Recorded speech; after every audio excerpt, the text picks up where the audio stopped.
ऐसा माना गया है कि सावन के महीने में सावन सोमवार का व्रत रखकर अगर सावन सोमवार की कथा की जाए तो इससे सभी दुखों का अंत होता है और भोलेनाथ अपने भक्तों की सभी इच्छाएं पूर्ण करते हैं।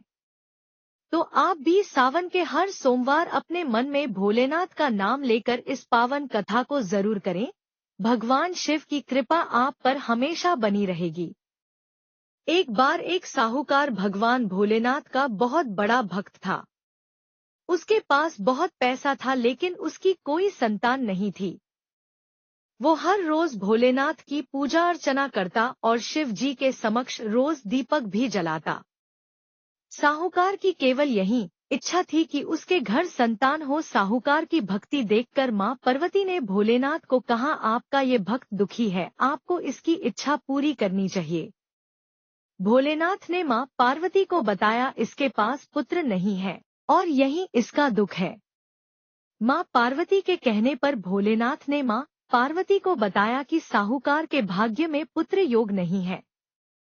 अगर साहूकार को पुत्र का वरदान मिल भी गया तो उसका पुत्र केवल 12 वर्ष तक ही जीवित रहेगा। साहूकार ये सभी बातें सुन रहा था। साहूकार को ना खुशी हुआ ना गम। वो पहले की तरह पूजा पाठ करता रहा। एक दिन उसकी पत्नी ने एक बालक को जन्म दिया। उसके परिवार में जश्न का माहौल था, लेकिन साहूकार पहले की तरह ना खुश था ना दुखी। 11 साल की उम्र में साहूकार ने अपने बालक को उसके मामा के साथ शिक्षा ग्रहण करने के लिए काशी भेज दिया। साहूकार ने अपने साले को बोला, रास्ते में ब्राह्मण को भोज भी करा दे। काशी के रास्ते में एक राजकुमारी का विवाह हो रहा था, जिसका दुल्हा एक आंख से काना था। तो उसके पिता ने जब अति सुंदर साहूकार के बेटे को देखा तो उनके मन में आया कि क्यों न इसे ही घोड़ी पर बिठाकर शादी के सारे कार्य संपन्न करा लिए जाएं।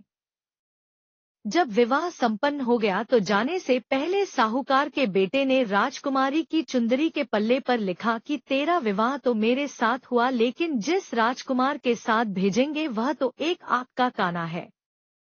इसके बाद साहूकार का बेटा काशी पहुंच गया। राजकुमारी काने के साथ नहीं विदा हुई। एक दिन काशी में यज्ञ के दौरान भांजा बहुत देर तक बाहर नहीं आया तो मामा ने अंदर जाकर देखा तो भांजे के प्राण निकल चुके थे। मामा ने रोना पीटना मचाया। उसी वक्त वहां से शिव पार्वती जा रहे थे तो माता पार्वती ने शिवजी से पूछा, है प्रभु ये कौन रो रहा है? तभी उन्हें पता चलता है कि यह तो भोलेनाथ के आशीर्वाद से जन्मा साहूकार का पुत्र है। तब माता पार्वती ने कहा, स्वामी इसे जीवित कर दे, अन्यथा रोते रोते इसके माता पिता के प्राण निकल जाएंगे। तब भोलेनाथ ने कहा कि हे पार्वती, इसकी आयु इतनी ही थी सो वह भोग चुका है। लेकिन मां के बार बार कहने पर भोलेनाथ ने उसे जीवित कर दिया।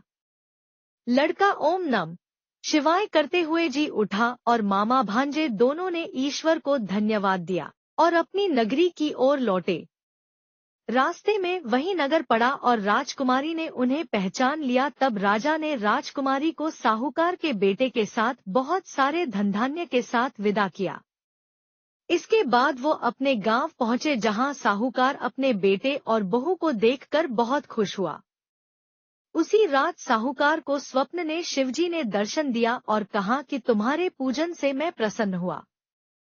इसी प्रकार जो भी व्यक्ति इस कथा को पढ़ेगा या सुनेगा उसके समस्त दुख दूर हो जाएंगे और मनोवांछित सभी कामनाओं की पूर्ति होगी।